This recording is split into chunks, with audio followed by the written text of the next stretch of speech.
Next, I jumped 30 years. My phone no longer worked. I went to the bank, and 23 years ago a couple of $100,000 had entered my account. My mother's will, it turned out. The interest had accrued to over $500,000, and so I withdrew as much as I could and brought all of the latest tech.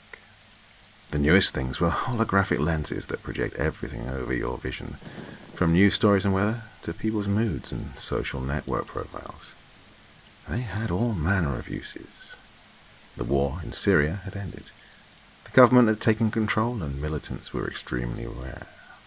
Russia had seized total control of Ukraine.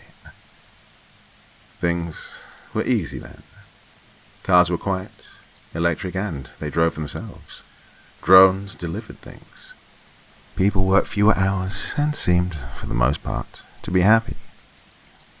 I spent 2 months in the utopia of the 2050s. When you get there, make the most of it. I just hope I haven't changed it too much by writing this. Eventually, I removed my lenses and discarded my phone.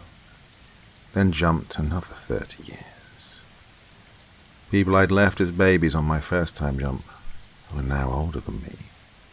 The town was deathly quiet.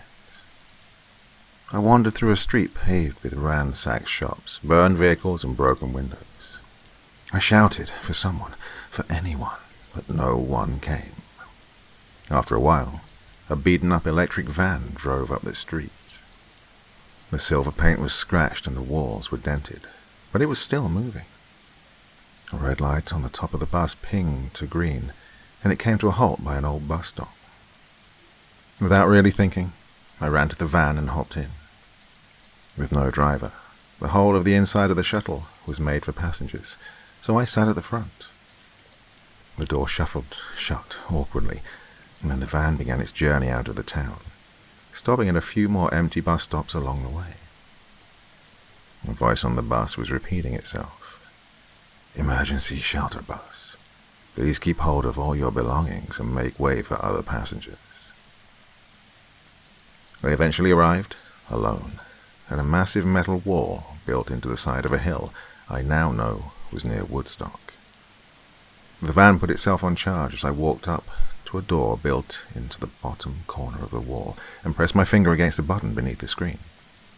I called, "Hello," into the speaker, and waited for a while until I got a response.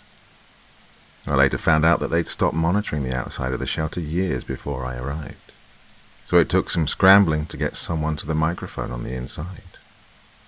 I exchanged words with the voice coming from the shelter, and after repeating myself a few times, they hesitantly let me in. Russia had made a move beyond Ukraine, and beyond subtle threats. Their bombs had not come from the air, but from the sea, and they'd not really been bombs at all. Anyone near the coast had no chance of avoiding the attack. They, along with a large percentage of the world, had come to be known as hounds. The hounds were people that had been infected by a chemical attack that had simply been able to change the chemistry in their brains. They had been left in a constant fight or flight mode, and had lost the ability to converse or think logically. This had resulted in rioting and stealing, and eventually a total breakdown in the economy. The chemical attack was passed by infection, and before long these massive shelters had been constructed all across the world. In even less time, they were populated. I stayed at the shelter for a few days. People saw hope in me, but there was really nothing I could do. By 2086, we were no longer advancing. Survival was the prime target now. I went out on a couple of excursions for vital supplies with a small group. The virus was only passed through bodily fluids, so as long as we stayed away from the hounds, we should have been fine. As we were exploring around a nearby town, we heard screams from the half-humans. We jumped into a nearby diner and took up defense behind the food counter.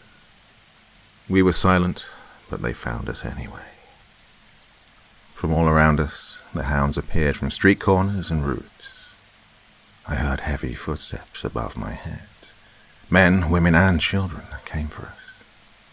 Their eyes locked on us all as the bodies outside began to shrink in on our defense, like the closing of a drawstring bag.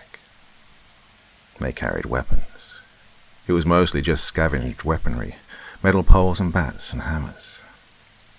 As the first hound got to the glass-fronted door of the diner, one of us fired. It hit the small boy in the center of his forehead, and he fell to the floor in an instant. The others trampled over him, taking bullets and falling themselves. The others told me to go, and they didn't mean go back to the shelter. I wasn't armed, and in their own words, I was a hindrance in the current situation. I went into the back room, pulled the little machine out of my pocket, and set it for a week. When I reopened the door, the floor was slick with blood. Flies swarmed around the bodies by the doors, and also on the bodies of my search party members. A lot of their innards had been pulled out and feasted on, but now had dried and was stuck on the floor. I slowly snuck around my newly made friends' corpses and outside into the fresh air. I didn't want to go back to the shelter. I walked up to a small forest above the town and skipped forward 50 years. Thank you guys for watching, and don't forget to subscribe for more videos.